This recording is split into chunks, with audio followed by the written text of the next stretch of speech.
Shalom, shalom, amados hermanos, espero que estén muy bien. Qué grato poder volver a verlos. Hace mucho que no transmitía en vivo, si bien lo estamos haciendo los Shabbat con los hermanos, pero quería pasar a visitarlos, quería pasar a comentarles, ¿sí? Esto que subtitulé como Yeshua es el Manjil. ¿Y qué es el Manjil como tal? Esto es más que nada por una suerte de preguntas que nos hicieron varios hermanos con respecto a que si Yeshua es o no Hashem, ¿sí? Que si Yeshua es o no Dios. Entonces, obviamente uno cuando incorpora el poder guardar la Torá, encuentra este mandamiento de no tener otra imagen delante de nosotros, de no tener otro Dios. Entonces, si uno podría llegar a inclinarse hacia que Yeshua no es el mismo Elohim, entonces está prácticamente rayando la idolatría. Está muy cerca de cruzar la delgada línea que hay entre el creer que Elohim es uno y el creer de que Yeshua no es Elohim, y ya estaríamos casi cruzando la idolatría. Pero nos encontramos con este dato, ¿sí? ¿Qué es el Manjil? Bueno, el hebraísmo de la expresión Manjil es el portador de la herencia, aquel que puede dar heredad, ¿sí? Entonces, cuando uno reflexiona con respecto a este hebraísmo, nos vamos al Brit Hadashah y podemos ver cómo tanto los apóstoles como por medio de las epístolas o por medio de el testimonio en el libro de los Hechos, entonces podemos validar claramente que la escritura está llena de aquella premisa o de aquella reflexión apostólica con que Yeshua nos da heredad, con que por medio de Yeshua somos coherederos.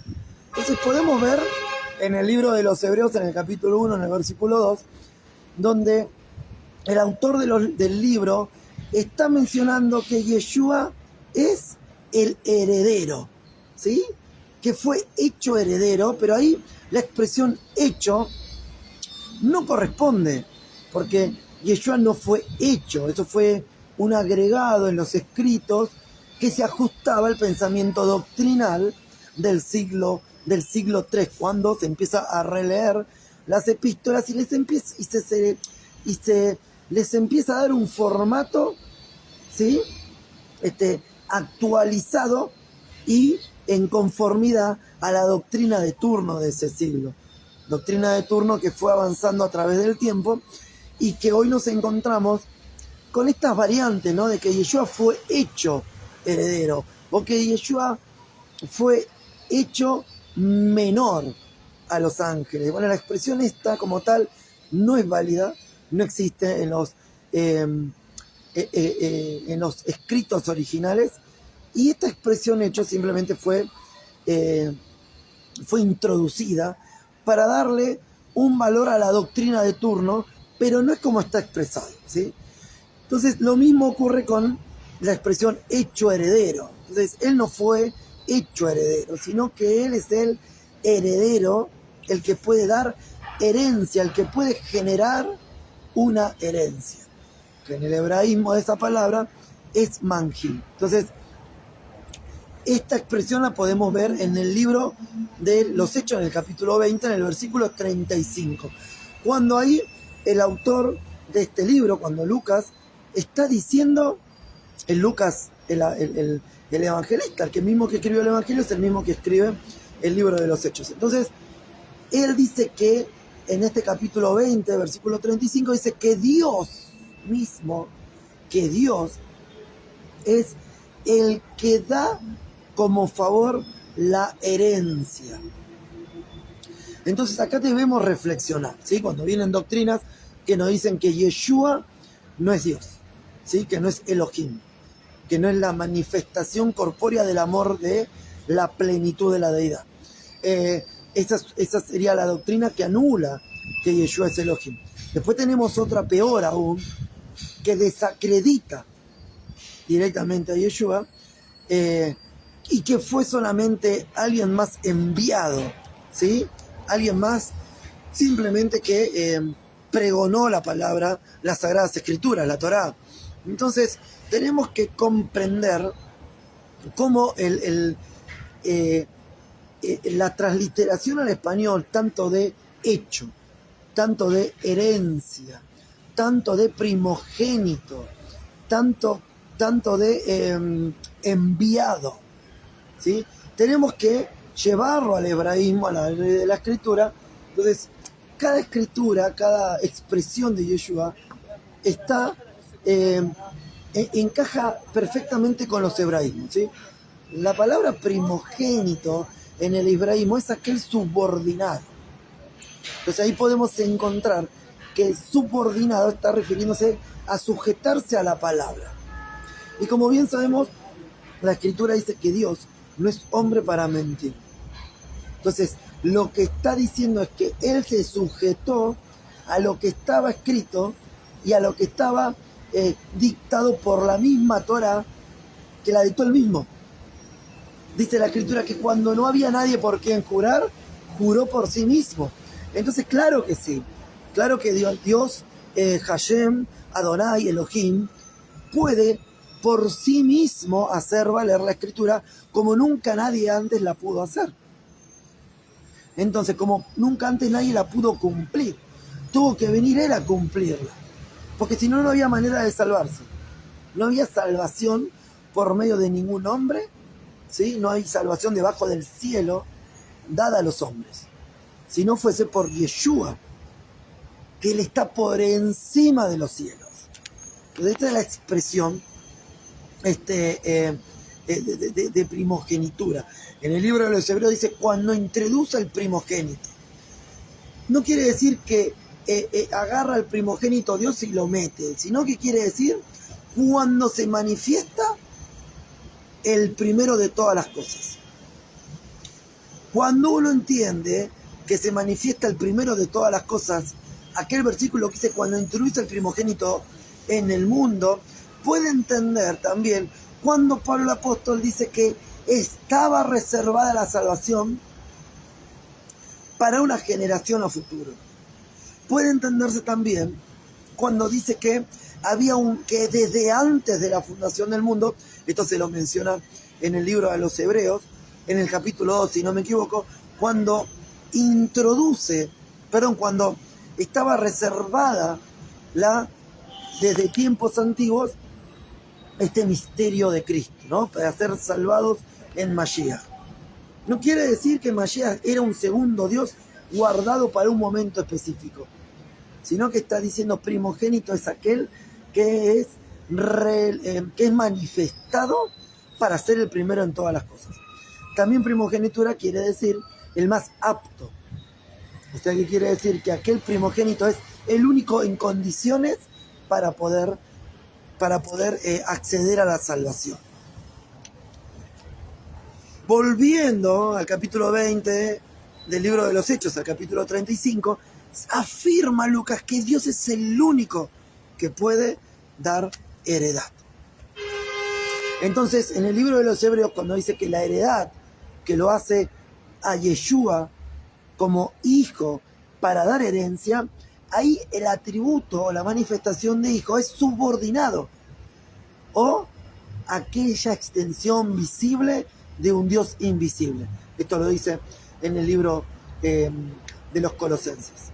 En el capítulo 2 del libro de los Filipenses también dice que Él se manifestó corpóreamente,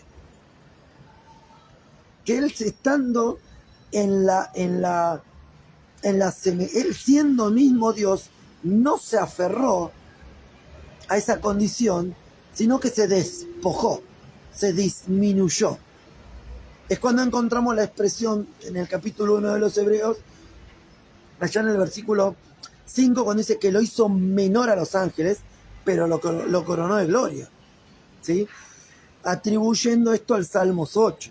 Entonces, la expresión lo hizo menor no quiere decir que Yeshua sea más chiquitito, sino que dice que lo disminuyó. y que por medio de la plenitud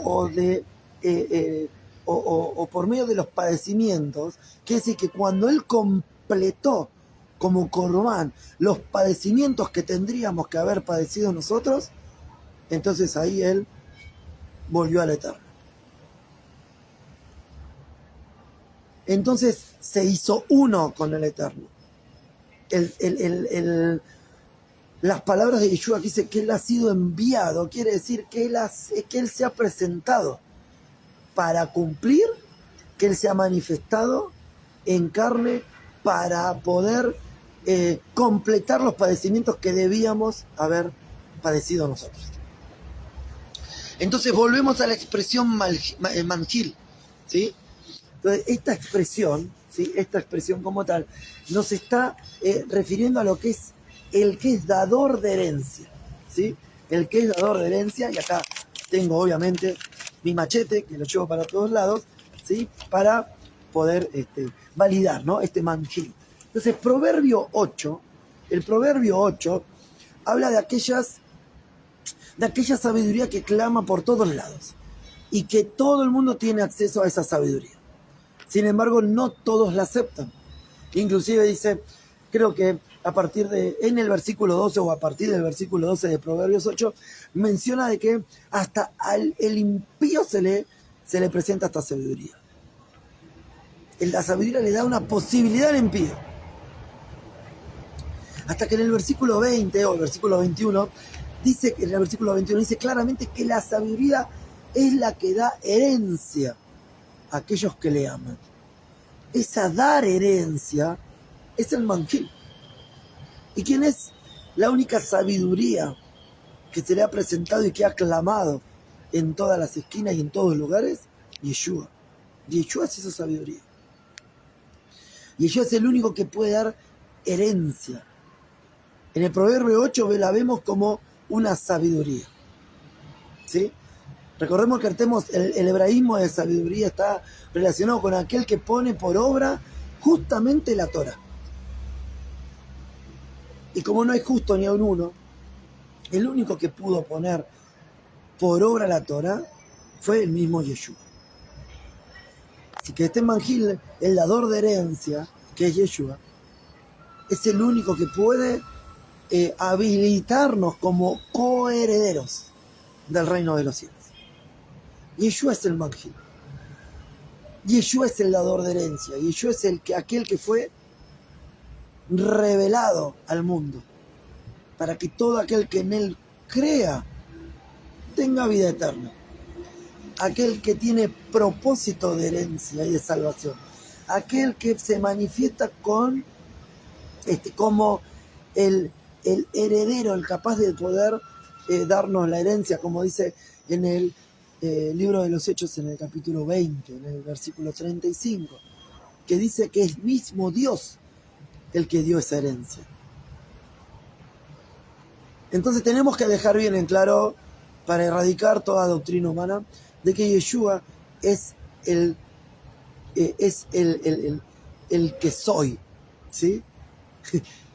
Es el yo soy, es el mismo Hashem, es el mismo que se reveló, que se manifestó en una zarza, es el mismo que se manifestó a Josué, es el mismo que se manifestó, ¿sí? Es el mismo que se hizo carne, es la expresión visible del Dios invisible. Y no es una doctrina tomada de versículos aislados mal interpretados. No. Validen Filipenses 2, validen Colosenses 2 también, validen el libro de los Hechos, capítulo 20, validen Proverbios 8, validen el Salmos 8, validen Isaías 8, especialmente en el versículo, desde el versículo 15 en adelante, hasta llegar al 21. Valídenlo, que ahí está Mashiach, ahí está expresándose Hashem, ahí está expresándose Elohim, y prometiendo que sería Él el que vendría, Él mismo. No hay otro, no hay un segundo Dios, no hay a nadie más que adorar, no hay a nadie más al cual idolatrar. Porque el único que recibe adoración, honra y poder es el mismo Yeshua, es el mismo Elohim. Así que, hermanos, pasaba a confirmar en sus corazones con este mensaje la emuná que se les fue dada al principio. No mengúen su emuná. No se dejen distraer por sutilezas doctrinales. No se dejen distraer por huecas filosofías. Sepan que Yeshua, el que fue ayer, fue hoy y lo será por siempre. Nuestro amado Elohim. Shalom, amados hermanos, y espero que esto les anime a poder alimentar su emuná. Shalom.